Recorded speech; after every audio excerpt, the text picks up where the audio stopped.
મને વચ્ચે એક નાનો પ્રસંગ યાદ આવી ગયો. મેં 12માં મારે ટકા નહીં આવ્યા ને એટલે પછી બીએસટી ચાલુ કરી. એટલે મારા બાપુજી મને એક દિવસ શું કહે કે એક કમ્પાઉન્ડરનો ઇન્ટરવ્યુ છે, તું આલી આવ.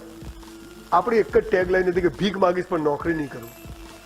મને કે અનુભવ તો લઈ લે. મેં તો આ તો જવું. તો હું તો ગયો તો 15 જણા ઇન્ટરવ્યુ બેઠેલા. મારો 9મો નંબર. બધા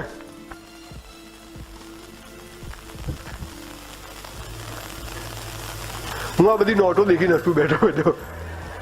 બધા ટેન્શનમાં. પેલો પહેલો ઉભો થાય, દિવેલ પીધેલો અંદર જાય, 10 મિનિટમાં દિવેલ પીધેલો બહાર આવે. બીજો અંદર જાય, ત્રીજો ગયો, ચોથો ગયો. મારી બાજુમાં એક ભાઈ બેઠા હતા ને કે તમારે કોઈ ટેન્શન જ નહીં. મેં તો આપણે ડાયરેક્ટ ઓળખાણ છે. હા એટલે તો ટેન્શનમાં આવી ગયો. મારે કઈ હતી નહીં ઓળખાણ. મારો નંબર એટલે હું તો તરત અંદર ગયો એટલે પેલા સાહેબ 3 જણા બેઠા હતા.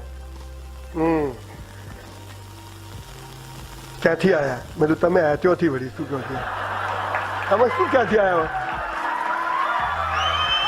તો અલા દરવાજો એક વખત ઉપરથી થોડા આવ્યા હોય.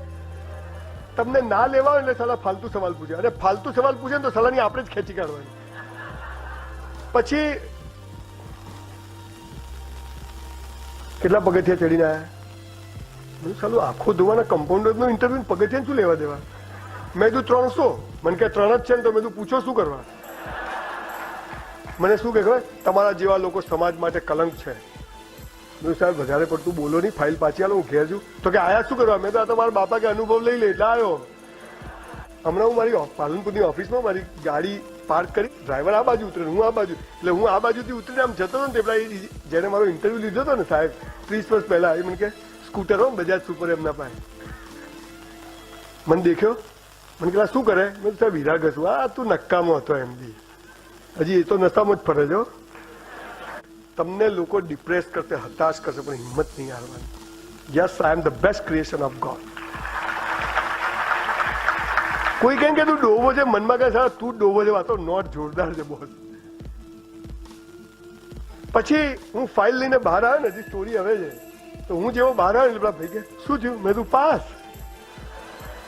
પેલા 6 જણ ઘેર જતા રહ્યા. આ સાલો આપણો કોન્ફિડન્સ. આપણને ખબર જ નથી. આપણા સુખ દુઃખ બીજા નક્કી કરે છે, આપણી સફળતાઓ બીજા નક્કી કરે છે. આપણે કેવા છીએ કોઈ કે તો જ આપણે સારા. અરે ભાડમાં જાય સાલી દુનિયા. દર્પણમાં જોવાનું, આરતી ઉતારવાની, હાર પહેરાવાનો, કહેવાનો I am the best creation of God. આ પાવર જોઈએ. આપણે સમજતા જ નથી. જો હાય સો હાય. 12મા ધોરણમાં સાયન્સ રાખ્યું, એન્યુઅલ એક્ઝામ આપી, મારા બધા મિત્રોને 90% ઉપર આવ્યા. મારું રિઝલ્ટ આવીને ઊંધું મૂકી દીધું. મેં તો પહેલો નંબર લાગે, 52% આવ્યા. ચેક રિટર્ન, રિઝલ્ટ આવ્યું, અલા કીધું પાસ તો થઈ ગયા બાબુ. આ પાવર અને ટેમ્પરામેન્ટ જ્યારે તમારી પાસે આવે છે ને, એક્સેપ્ટન્સ, એક્સેપ્ટ એવરીથિંગ. જે ઈશ્વર કરે મારી સાથે, બરબાદ કરે તો બરબાદ, જે કરે તે મારા સારા માટે કરે છે. આ ભાવના. એક કબૂતરો એક વાયર ઉપર 5000 કબૂતરો બેઠા. રાત્રે જોયું તમે? એ પડી ગયા રાત્રે, આમ 400 કબૂતર પડી ગયા. એવું થાય છે? તો તમને ભગવાન પડવા દેશે? અરે યાર થોડી તો એની ઇજ્જત કરો યાર. Respect God. એને તમને અહીં નથી મોકલ્યા. એમને તમને મહિના પહેલા ખબર હતી કે આ નોટ અહીંયા આવશે? આવી ગઈ. This is life. એક ગામમાં બધા લોટરીની ટિકિટ લે, કોઈને લાગે જ નહીં. એક કાકા તો લે જ નહીં. ભાઈ આપણે મફતનું જોઈતું નથી. બધા કે કાકા લઈ લો. ના ભાઈ, ભગવાન મહેનતનું નહીં ખાવા દે તો હરામનું ક્યાંથી લેવું? પછી બધા કે ચલો તમારા પૈસા અમે આપી કે ટિકિટ તો લઈ લો. બધા ગયા. પેલા કાકાએ તો 72 નંબરની એક ટિકિટ લઈને ખિસ્સામાં મૂકી દીધી. બીજા દિવસે સવારે 1 કરોડ રૂપિયાનું ઇનામ લાગ્યું. કયો નંબર? 72.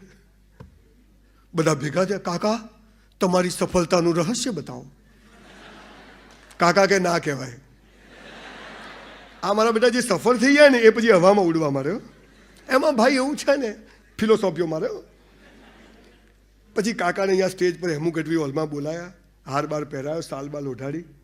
બધા સામે કાકા તમે 72 નંબર લાયા ક્યાંથી? અમે રોજ લાવીએ બાવાઓ નંબરો નોટ, કંઈ લાગતું નથી. કાકા કે જુઓ ભાઈ, મને 2 દિવસ પહેલાં સ્વપ્ન આવ્યું. હું સ્વર્ગમાં જતો રહ્યો. ત્યાં 7 અપ્સરાઓ ડાન્સ કરતી હતી. 7 અપ્સરાઓની પાછળ બીજી 7 અપ્સરાઓ ડાન્સ કરતી હતી. સીધું 72. કાકા સીધું સીધું 49 થાય. લોટરી કોને લાગી? હું કહું એની